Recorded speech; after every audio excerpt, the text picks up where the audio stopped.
Alright, so today we're going to review our social studies lesson. Who can tell me where Emmanuel Lewis came from? Keegan? Germany. Where did Mary Anton come from? Brooke? Russia. Who can tell me what a custom is? Lucas? A way of doing something. Can anybody give me an example of a custom? Will? A custom like the Japanese have KFC on Christmas. That's a good custom. What's another one? Are you play?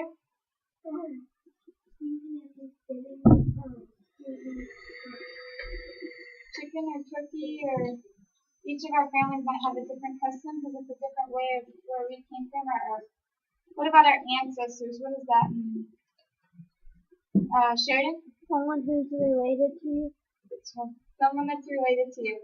Alright, so today we're gonna do a bingo card, and you have little red pieces in front of you. Today since it's the first time to review, we're gonna do pairs, and then if you guys think you can do it all by yourself, we'll split up so everyone can have their own. So I'll have the even numbers come and get theirs. So there's some questions that are gonna be asking of vocab. There's some questions that are going to be asking directions. Okay, next question. You guys getting closer? Yes. The Statue of Liberty is a plank of freedom for people.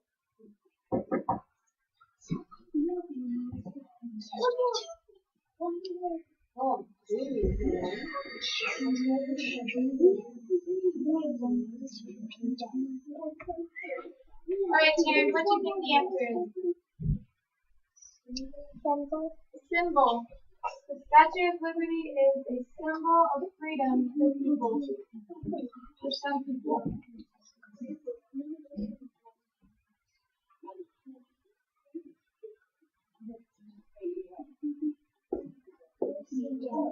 Okay, here's a long question. These people have the right to vote in the United States. Immigrants have to take a test to become what? Bingo!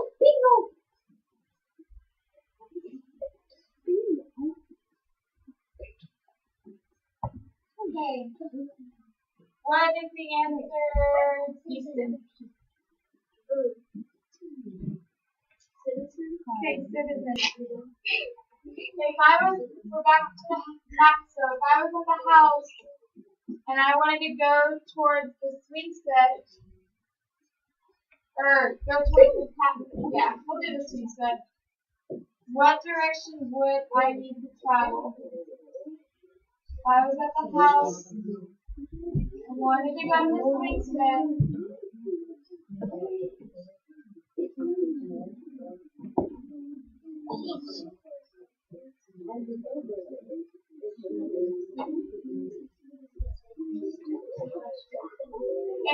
voices up.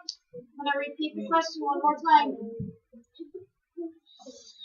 If I was at the house and I wanted to go towards the swing set, what direction would I travel? Northeast. How old was Emmanuel Lewis when he came to the United States?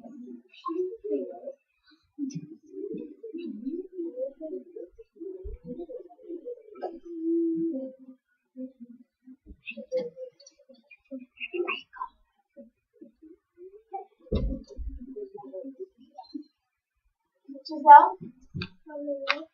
Oh, 9 years old. Good job. Emmanuel Lewis was 9 years old when he came to North America. Okay, who was Emmanuel Lewis? What did he do? Not what creation did he do, but what did he do? Bingo! Taryn? He was a painter. He was a painter. Bingo! We got a couple different bingos. Okay, Keegan. Name your. Oh, wait, stop. Name your places. West, Germany, Cancer, Cardinal Collection, and Sexson. Good job. Carly, what's yours? Okay, so we will keep going and see if you guys can get. Do you guys want to do a blackout or do you want to start over? Blackout! Okay, let's do blackout. What is that? When you get all your spaces filled up. Spaces on. Here's when you have to get all your spaces filled up. So, Mary Anson, Great Migration, Ethnic Group,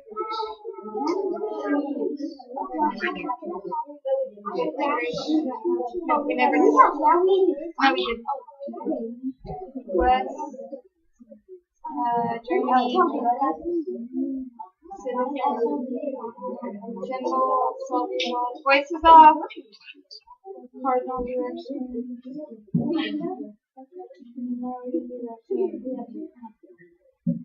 okay. Alright, is everyone ready to keep going? Yeah. Okay. This is a special way of doing things. Bingo! And here we go. We're going for blackout now. We had a couple bingos. Good job, though.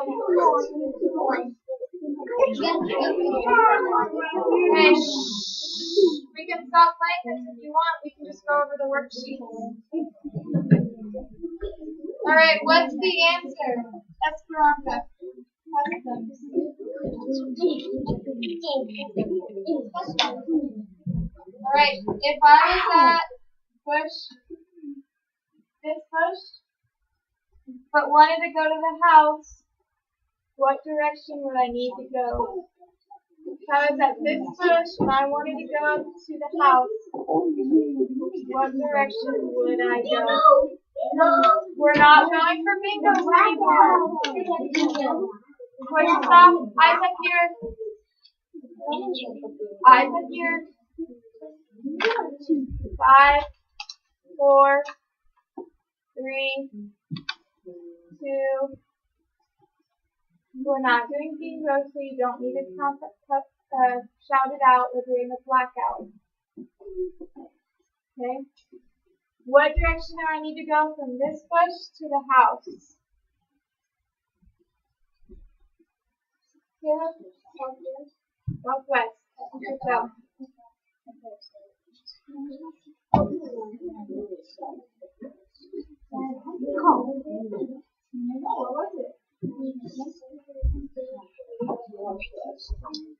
Okay, when a person moves from one part of a country to another part of the same country, what is that called?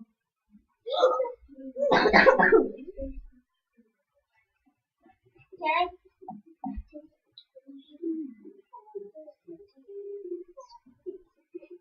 What's the question? Remember what the question was? Voices should be off. When one person moves from one part of the country to another part of the migration.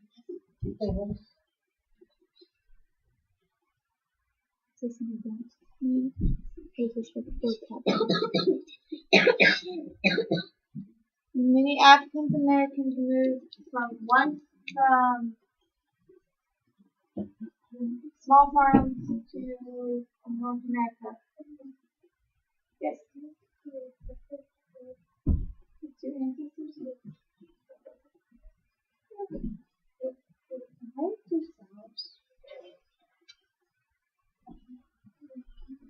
Okay. All right. Everybody together. What is it called? What was that event called? Great Migration!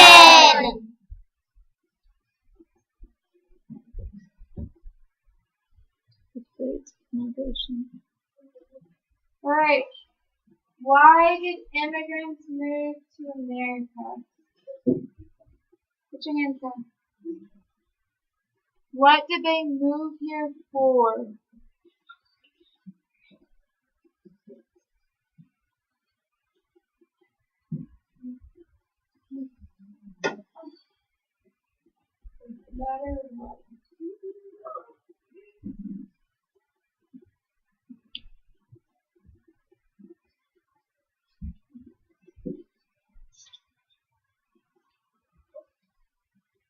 Right.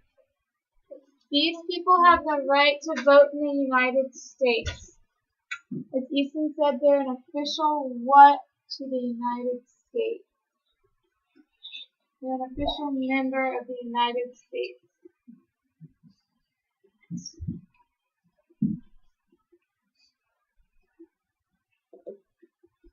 The Statue of Liberty is a blank of freedom to many people. What is the Statue of Liberty?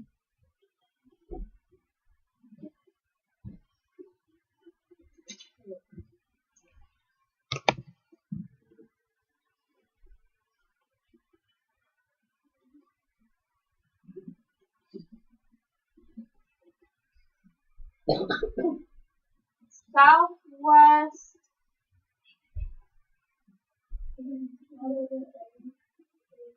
The Statue of Liberty is a blank of freedom to many people. South, north, east, and west are what?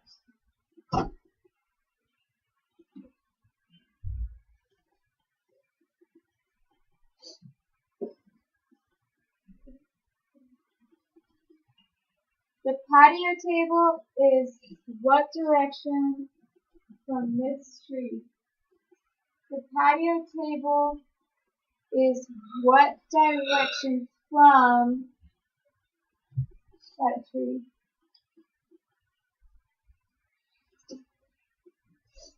Katie, what's the answer to this one?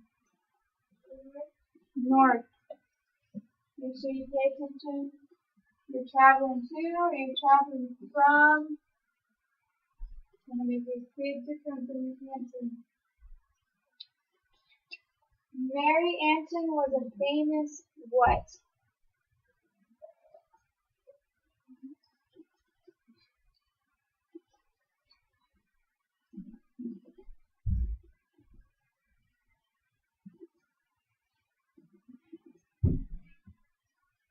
Okay? That's okay.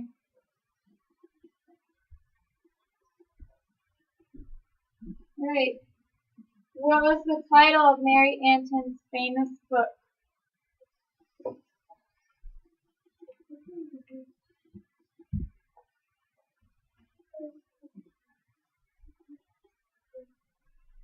Sheridan, what was the title of Mary Anton's famous book? The Promised Land. Good job. Very good. Alright.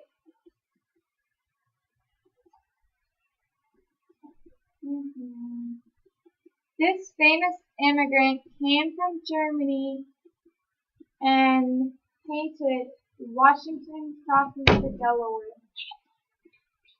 Who is this famous immigrant?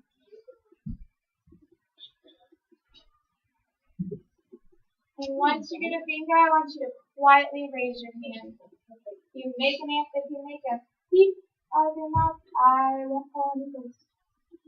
So you have to see whoever's quiet. Yes, please.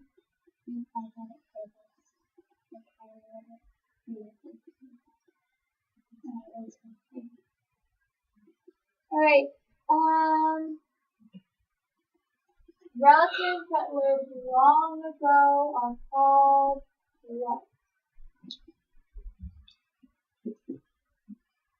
Relatives that lived long ago are called what?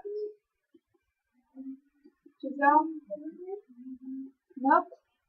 They might be immigrants, but they are called something else. You know what it is? It starts with an A.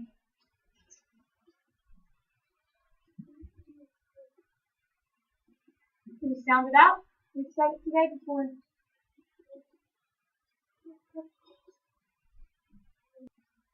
Hi, my name is Katie Sexson, and this is my last video reflection on student engagement.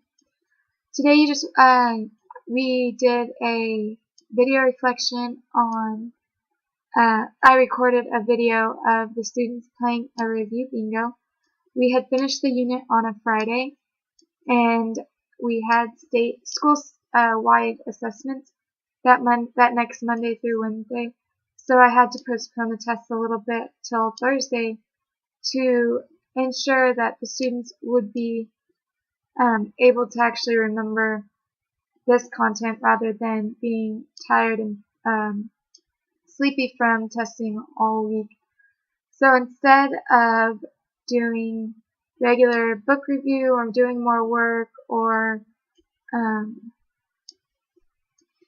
just reading through their study guides, I decided to make a game out of their review so that we could do it as a whole class and that they could we could recall their information and then we could review it and then we could recite it and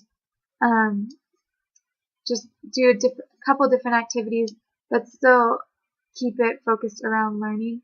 So the first time that we did it with partners, and one of the issues that arose during partners was some of the students took charge and they did not want a partner, they didn't want help from anybody, so we had an issue with teamwork, but we quickly stopped the game and we talked about if one person did all the work, how was the other person going to learn, and you were able to start seeing all the students working together and discussing the correct answers and the incorrect answers. The next, we started to move, they got the option if they wanted to do partners or individuals, and most of them chose individualized, so they were able to, after they recalled all the facts, they were able to remember them from the first time we did bingo and then throughout the last couple weeks of remembering it through studying. This caused a little chaos with just them working on their own and creating their own bingos and just getting a little out of control. However, it is a game, so I wasn't expecting anything less, but it was just a simple redirect and most of the students got right back onto task. To create higher level thinking, I had planned to do it 2 days, but I kind of just planned to repeat the same game. And the morning before we did bingo for the second time, I had a little light bulb moment of having the students come up with the questions rather than me give them the questions, and then they would have to also come up with the answer. So to create higher level engagement and higher level thinking, instead of me proposing the question and having an already put out answer, I had the students create their own question with an answer that they wanted covered up, and then the next student would answer it. And so it was really cool to see them think different ways of how can I either trick how can we either trick my classmate, or how can I get this answer covered up, how can I come up with a question for this. And it was really cool to watch them change their thinking and change their engagement level, because most of the students didn't know who was going to be called on next, so they were really thinking and you could see their brain gears turning. Something that I also liked about teaching this bingo game 2 days in a row, most times you can just think about how you can change a lesson, but you can't ever really work on changing it until like a year later, or if you have a different class. And this way I was really able to reevaluate my lesson and really think about how can I get them to be higher engaged and make sure that they all kind of know the facts or know the questions that could come up on this future exam. And so although there's a couple things that I would like to change about it, I was able to do most of the changes the next day on the second day of review. And it was a really cool experience to see that even though we did the same game, the same answers, the same questions, the same map, everything, they still were able to see the learning and they were still able to improve their learning. And at the very end, when I assessed all of the test exams, there was one low score and the rest were either high B's or A's. So I understood that this couple days of review was a great experience for them.